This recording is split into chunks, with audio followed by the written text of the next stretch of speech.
Akhirnya saya panggil dalam dada saya menjerit, "Ya Sayyidi, ya Rasulullah, kula benar-benar butuh pertolongan panjenengan ya Rasul. Ya Allah, putar hari-hari ini ya Allah, buktikan pada saya kula ngoten Mas. Putar ya Allah, putar ya Rasul, kula butuh lakon manten atan Isa. Manten atan Yusuf. Kraos Mas, itu kraos. Kerasa diputar gitu. Nggih. Oh sampai ya Allah, ya Allah, ya Allah, ya Allah. Ngoten Mas. Sampai ser ngoten kula. Terus setelah itu langsung kula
Assalamualaikum warahmatullahi wabarakatuh. Dalam segmen kali ini, Andre Dixon Channel mengangkat kisah nyata yang dialami oleh seorang ibu yang betul-betul mengalami dan merasakan keajaiban dan mukjizat dari sholawat Wahidiyah, tepat di detik-detik pada waktu yang sangat dibutuhkan pemirsa. Ibu ini seorang guru di salah satu sekolah negeri yang terletak di Kabupaten Sidoarjo, Jawa Timur. Dikisahkan, ibu ini pada umur 43 tahun mengalami kehamilan yang tidak direncanakan atau bisa dibilang kebobolan pemirsa. Karena sebetulnya memang sudah menjalani KB. Dan jarak dari anak pertama sudah 17 tahun dan tidak hamil. Dengan kondisi yang sudah berumur 43 tahun dan sudah jarak 17 tahun dari anak pertama, otomatis secara medis atau secara logika ibu ini saat melahirkan harus menjalani operasi pemirsa. Dikarenakan pada waktu menjelang kelahiran juga mengalami pendarahan yang sangat luar biasa. Setelah dibawa ke salah satu rumah sakit dan dicek oleh dokter, ternyata ari-ari bayi yang ada di dalam kandungan posisinya di bawah janin atau dengan kata lain sungsan. Dengan melihat seperti ini, seorang dokter dalam bentuk apapun memutuskan untuk mengharuskan ibu ini menjalani operasi. Tetapi karena ibu ini takut operasi, akhirnya di saat itulah membaca sholawat Wahidiyah, Ya Sayyidi ya Rasulullah, dan dibaca secara terus-menerus, kemudian sambil memohon kepada Allah minta bukti keajaiban dan mukjizat dari sholawat Wahidiyah ini pemirsa. Apa yang terjadi? Di saat itulah waktu di rumah sakit dan sudah berbaring menjelang persiapan operasi, keajaiban dan mukjizat datang dari Allah dengan tiba-tiba. Ibu ini merasakan dan mendengar sendiri perputaran ari bayi yang ada di kandungan, yang posisinya di bawah diputar langsung ke atas dengan pelan-pelan oleh Allah pemirsa. Untuk kisah selengkapnya, saat ini Andre Dixon Channel berada di rumah beliau dan mari sama-sama kita simak pemirsa. Nah, sekarang saat ini saya sudah berada di kediaman beliau, sudah berada di samping saya. Assalamualaikum Bu. Waalaikumsalam. Dengan siapa saya berbicara ini? Dengan Ibu Parwati. Ibu Parwati, bagaimana Bu kisah yang tadi saya ceritakan tadi Bu? Dari awal ketika saya mengandung ya Mas ya. Oke. Saya akan bercerita dari awal ketika saya mengandung. Ini yang benar-benar saya alami. Begitu saya tahu saya hamil waktu itu umur 42, namanya orang sudah tua. Jadi dalam pikiran saya itu saya ingin melahirkan secara normal. Karena saya Meskipun sudah di usia 42 tahun iya, itu Bu ya. betul. Meskipun sudah di usia 42 tahun, saya ingin melahirkan secara normal. Saya nggak ingin dioperasi. Itu saya. Terus ketika saya hamil itu Mas, ini benar Mas, alhamdulillah saya bisa khatam Quran selama 2 kali khatam. Terus mujahadah itu saya lakukan mujahadah terus. Sholat tahajud nggak pernah berhenti sampai mujahadah. Begitu setiap bulan saya kontrol tidak ke bidan karena saya takut umur saya sudah. Saya ke dokter di rumah sakit depan ini ya Palis. Itu saya mungkin rasa takut saya ya. Itu darah saya tinggi terus. Tapi dokter itu pintar. Istilahnya Menenangkan. Mati kulo. Menenangkan gitu ya. Terus saya tanya sama dokter, Bu, Ibu kalau ke rumah sakit itu nggak pakai BPJS? Tidak Pak, Ibu punya BPJS, punya Dok, kenapa nggak dipakai? Kalau pakai BPJS saya harus minta surat tujuan. Nanti saja Pak, kalau saya melahirkan. Terus saudara saya 150, saya takutnya. Terus saya begitu menginjak sudah kandungan sudah tua, dokter nggak bilang apa-apa. Bagaimana Dok? Sehat Bu? Karena memang mungkin belum ada tanda-tanda itu tadi Bu ya. Iya, luar itu. Dokter nggak bilang apa-apa sama sekali. Mungkin ya ingin menenangkan hati saya karena sudah tahu kalau saya ini orangnya penakut lah istilahnya. Oh, iya. Terus setelah itu akhirnya saya songsong untuk mujahadah 40 hari sebelum melahirkan. Jadi sebelum HPL itu mujahadah 40-an Bu ya. Saya songsong, saya niatkan, saya minta dengan sungguh-sungguh, ya Allah, ulah nyuwun, ulah boten dioperasi, ulah wonten. Saya minta saya boten dioperasi Dok, karena ya Tuhan saya sudah tua, ulah wonten saya ingin melahirkan dengan jalan saya sendiri. Dokter bilang, Ibu ini makanya yang manis-manis ya Bu, karena bayinya masih kecil. Di usia kandungan 8 bulan, bayi saya aja 2 kilo belum ada. 2 kilo belum ada. Jadi suruh minum es krim, karena saya kan nggak suka. Suruh minum es krim, akhirnya saya minum. Terus di usia 8,5 bayinya sekitar 2 lebih sedikit. Terus ditanya sama dokter, Ibu memang anak-anaknya itu kalau melahirkan memang kecil-kecil. Nggih Dok, cuma 2,5, 27.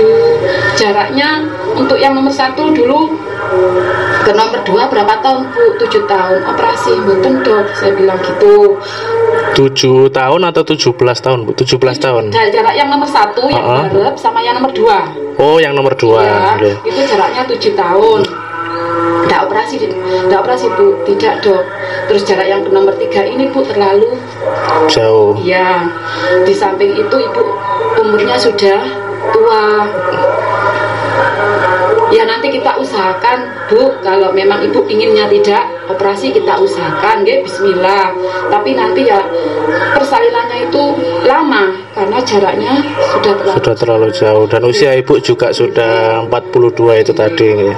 Nggih Dok, Bismillah, mugi-mugi Gusti Allah maringi jalan kula ngoten. Tapi di sisi lain jenengan tetap mujahadah meminta kalau terus itu jangan sampai dioperasi ya Allah gitu ya. Padahal ya namanya teman ya banyak wis jelas dioperasi umur wis tuwek.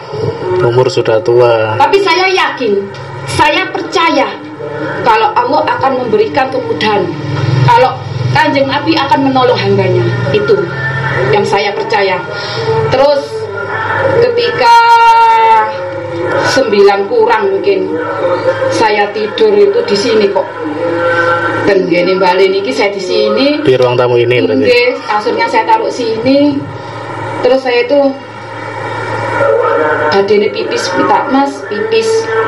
Terus saya begini, ya Allah, mas, ya Allah mas, nonton darah.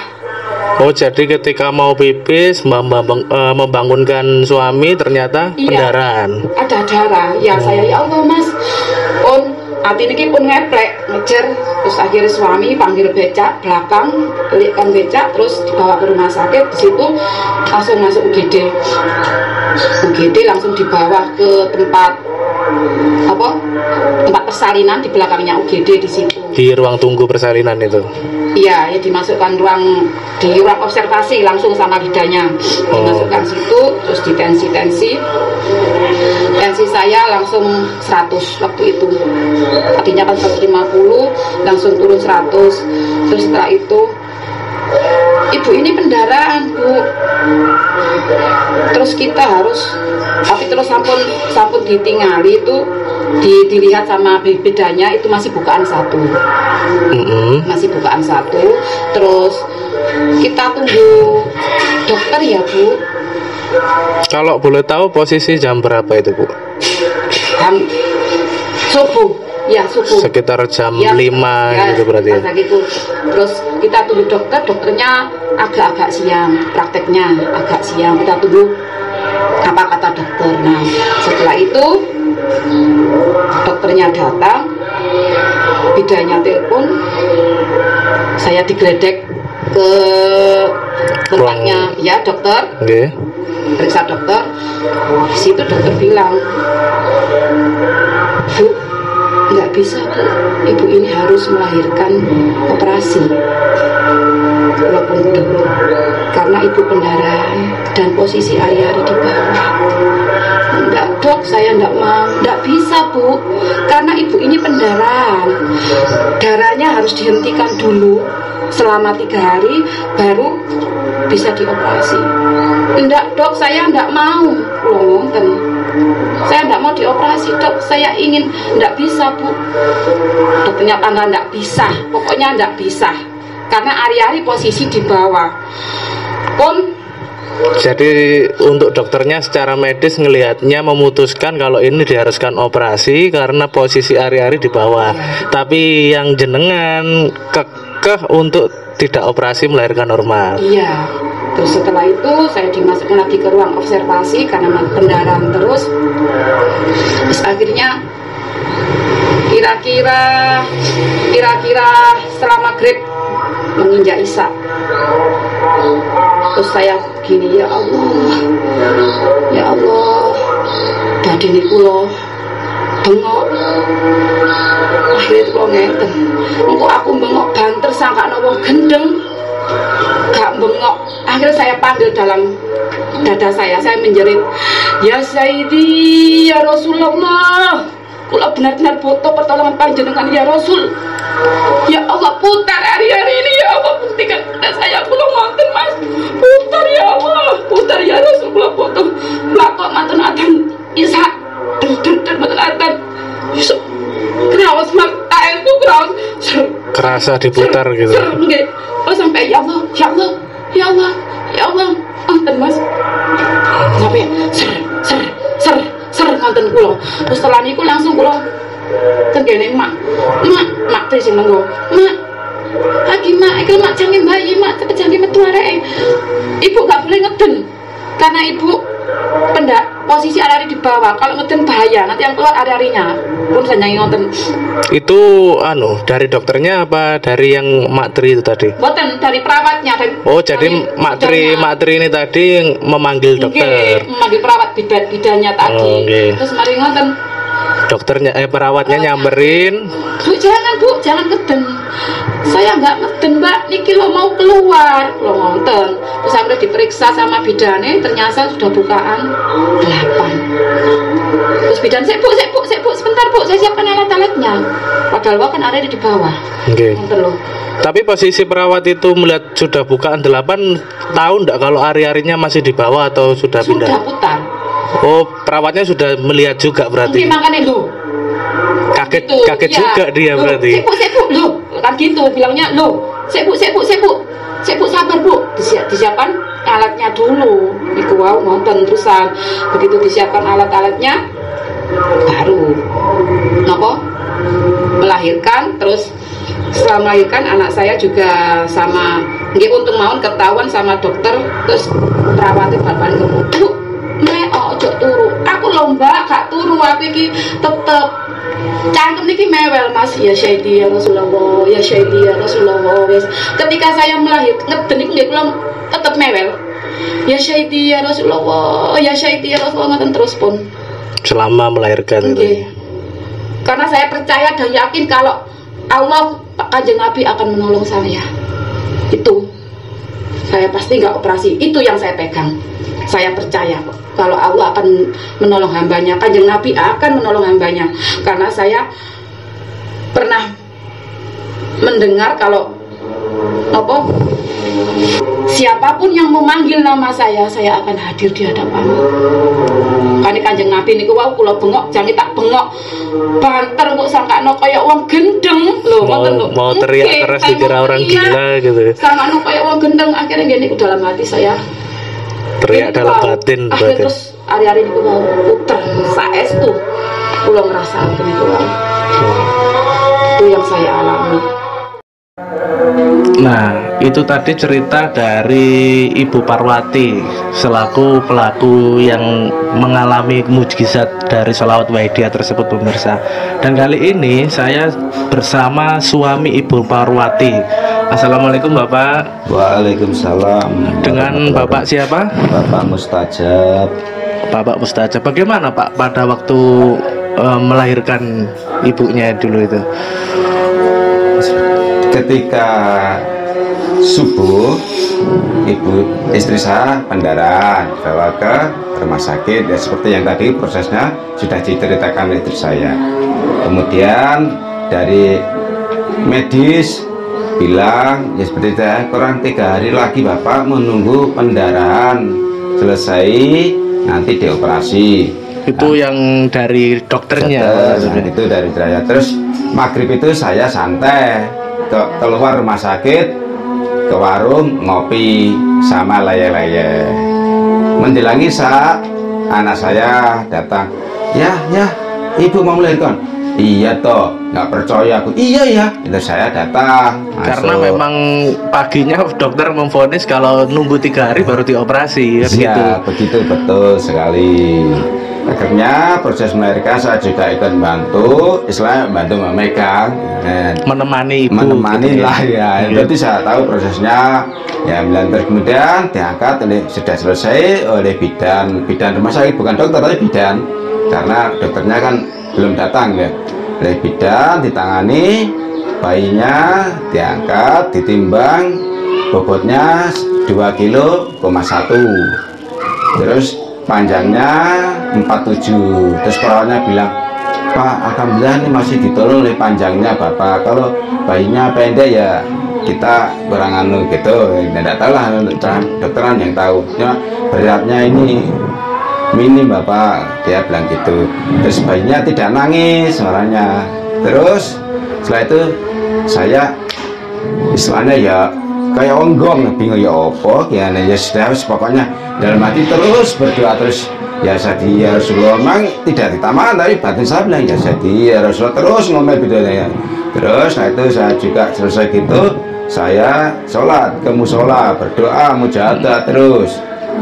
Kemudian sekitar jam 2 perawat menghubungi saya, Bapak ini harus dievakuasi, dipindah ke rumah sakit yang lebih mampu, istilahnya untuk peralatan medisnya. Ya, peralatan medisnya di seperti kotak namanya inkubator dan sama alatnya jantung itu. Tapi anu belum mengatakan Mbak, anak saya ada kelainan jantung belum ya, belum dikabari, cuman perawat sama bidannya merujuk ke rumah sakit yang lebih lengkap gitu. Terus telepon ke rumah sakit yang ada di Star Krian, yaitu di Siti Khadijah Sepanjang dan RSAF. Ternyata penuh, tidak ada. Kemudian telepon lagi ke dokter yang merawat itu. Terus dokternya, ya orang tuanya gimana? Terserah dengan terserah di telepon, gimana orang tuanya? Ya enggak, orang tanya, gimana bapak? Nah, dokternya langsung nelpon saya terserah pada dokter saja, dokter yang tahu ilmunya. Bisa saya cuma berdoa. Ya kalau gitu enggak apa-apa bapak, pasrah ke saya udah. Nah, akhirnya dokter bilang ke perawatnya, ya enggak tahu dikasih suntikan apa, bahasa namanya apa gitu, enggak tahu disuntikan. Terus sampai pagi sudah stabil kondisinya. Kondisi bayinya itu ya, katanya udah stabil itu, sudah stabil. Terus ya alhamdulillah pihak rumah sakit Siti Khadijah ngabari sudah ada tempat, langsung dievakuasi ke rumah sakit Siti Khadijah. Jadi saya ngikuti bayi saya ke rumah sakit Siti Khadijah, itu saya masih di rumah sakit Japalis. Oh, berarti yang dirujuk cuman bayinya Bayinya aja, saja. karena memang membutuhkan inkubator itu Ya, tadi Pak ya. inkubator. Nah, ketika di Siti Khadijah, perawat Siti Khadijah sana baru bilang ada kelainan jantung bapak, gitu. Istilahnya nggak tahu denyutnya harus sekian pokoknya dia gambarkan klep jantung nggak bisa nutup, nggak gitu aja. Oh gitu ya, ya kita ya misalnya Karena berdoa ya, berdoa orang, saja orang ya. awam bisa Ya, cuma ya, berdoa ya, gitu ya. ya kita aja sudah. Nah itu posisi bayi di rumah sakit tidak boleh dikunjungi kan karena steril harusan. Iya. Saya pulang dengan istri dan sebagainya, tadi berarti nah itu susu itu istri dikirim, jadi susunya istri diperas dikirim ke sana, proses itu sekitar 2 minggu Di inkubator itu ya, tadi. inkubator sekitar 2 minggu kalau tidak salah, saya lupa ingat. Ya kita itu istri saya tanya ke saya, Mas gimana? Aku tanya, wes sabar, insya Allah sembuh loh. Kok ini sabar loh? Ya gimana, saya nggak tahu, bisa saya kan berdoa, wes sabar. Terus saya yakin kan udah ternyata, oh iya. Di dapur saya itu, yang lupa saya ceritakan tadi, ketika istri saya, ketika bayi saya di rumah sakit, kan ada tempat untuk menunggu tapi di luar, jadi seperti orang bambung itu duduk. Nah itu kesempatan bagi saya untuk berdoa. Ya berdoa, saya harus bermujahadah ini daripada nganggur. Nah, mujahadah terus, mujahadah 7-17 selesai, mujahadah lagi 7. Nah di antara mujahadah tersebut saya tertidur. Kata dia sepertinya bangun saya melihat beliaunya, alhamdulillah insya Allah saya ditengok. Jadi di saat bayi berada di inkubator di dalam ruangan steril, Iya. jenengan tunggu di depan ruangan itu sambil bermujahadah Pak ya. Iya betul. Di saat bermujahadah itu akhirnya antara sadar dan tidak sadar melihat bahwa bayi ini dikunjungi oleh beliau Hadratul Mukarram Romo Kyai Haji Abdul Hamid Majid. Nggih, siap. Nggih, ngoten.